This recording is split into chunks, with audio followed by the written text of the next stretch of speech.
दोस्तों, एक बार फिर से आपका स्वागत है।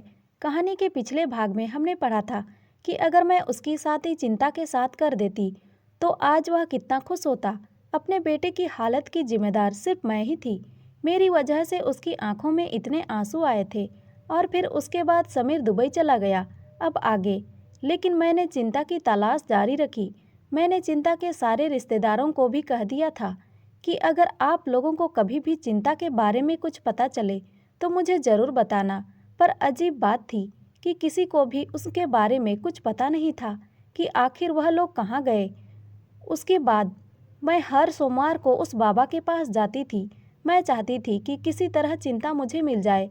मैं रोज़ बाबा का आशीर्वाद लेती थी और बाबा से कहती थी कि भगवान से प्रार्थना करना कि मेरे बेटे की खुशियाँ वापस आ जाए। और फिर भगवान ने मेरी प्रार्थना स्वीकार कर ली। मुझे चिंता वहीं पर बैठी मिल गई। जब मैंने उसे वहाँ पर देखा तो मैं बहुत खुश हो गई और उसे लेकर अपने घर आ गई। चिंता ने मुझे बताया था कि जिस रात वे लोग यहाँ शहर छोड़कर जा रहे थे उसी रात उनका बहुत बड़ा एक्सीडेंट हो गया था। और उस एक्सीडेंट में उसके माँ बाप उसे अकेला छोड़कर चले गए। माँ बाप के मरने के बाद चिंता बिल्कुल अकेली रह गई थी। उसे उस एक्सीडेंट में अपनी दोनों आंखें भी खोनी पड़ी थी। यह बात सुनकर मैं भी बहुत रोने लगी क्योंकि उसके साथ यह सब कुछ मेरी वजह से हुआ था। न मैं उसको इस शहर से छोड़ने के लिए कहती और ना ही इतना बड़ा उसके साथ हादसा होता। और फिर मैंने फैसला कर लिया कि मैं चिंता की शादी समीर के साथ ही करवाऊंगी। समीर जैसे ही वापस आया वह चिंता को देखकर बहुत खुश हो गया। समीर को देखकर मैं भी अब बेफिक्र हो गई थी क्योंकि मुझे एक पल के लिए भी अपनी ज़िंदगी में सुकून महसूस नहीं होता था। मेरे पास पैसे की कोई कमी नहीं थी। मेरे पास भगवान का दिया हुआ सब कुछ था। लेकिन जब मेरा बेटा खुश नहीं रहता तो फिर मैं इस पैसे का क्या करती। और बेटा, मुझे पता है कि तुम्हारे दिल में क्या था। तुम क्या चाहती थी। मैंने भी सोचा था कि अगर मेरे बेटे की ज़िंदगी में चिंता नहीं होती तो मैं तुम्हें समीर की पत्नी बना देती। लेकिन मैं मजबूर हूँ। मैं वैसा नहीं कर सकती जैसा तुम चाहती थी। तुम मेरी बेटी हो। तुमने जिस तरह मेरी सेवा की है उसका फल तुम्हें भगवान जरूर देगा। तुम जैसा चाहोगी अब मैं वैसा ही करूँगी। अगर तुम शादी करना चाहती हो तो मुझे बता दो। मैं तुम्हारे लिए अच्छे से अच्छा रिश्ता देखकर तुम्हारी शादी किसी ऊंचे खानदान में कर दूंगी। लेकिन समीर की खुशियाँ सिर्फ चिंता के साथ ही हैं।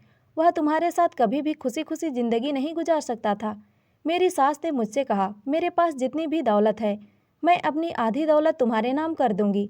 आधा हिस्सा तुम्हारा होगा और आधा हिस्सा समीर का होगा। पर फिर भी तुम अपनी ज़िंदगी का कोई फैसला लेना चाहती हो तो तुम्हें पूरा हक है।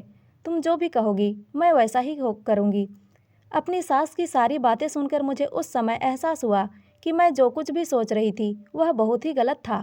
मुझे अपने घर वालों का प्यार भी नज़र नहीं आ रहा था। अगर वह चाहते तो अपने बेटे की मौत के बाद मुझे मेरी माँ के साथ घर भेज सकते थे। पर उन लोगों ने मेरे साथ ऐसा कुछ भी नहीं किया और मेरी सास ने अपनी बेटी बनाकर मुझे अपने पास ही रखा। मेरी सास ने आगे कहा, बेटा, अपने दिल में कोई मलाल बिल्कुल मत रखना कि मैंने अपने बेयार बेटे से तुम्हारी शादी करवाकर तुम्हारी ज़िंदगी खराब कर दी।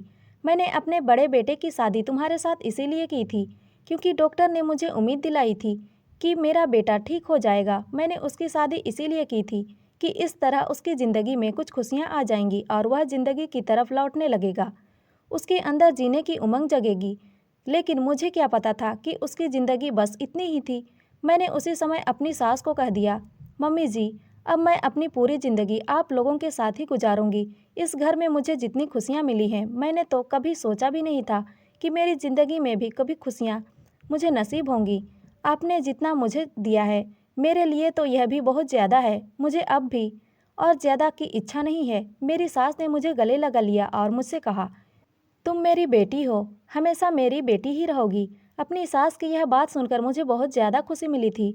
मैंने उस समय अपनी सास को कहा, मम्मी जी, मैं समीर और उसकी पत्नी को उसके कमरे में खाना देकर आती हूँ। और मैंने अपनी सास से कहा, अब आप उन दोनों की फिक्र बिल्कुल ना करें। मैं ही अपनी देवरानी का ख्याल रखूँगी।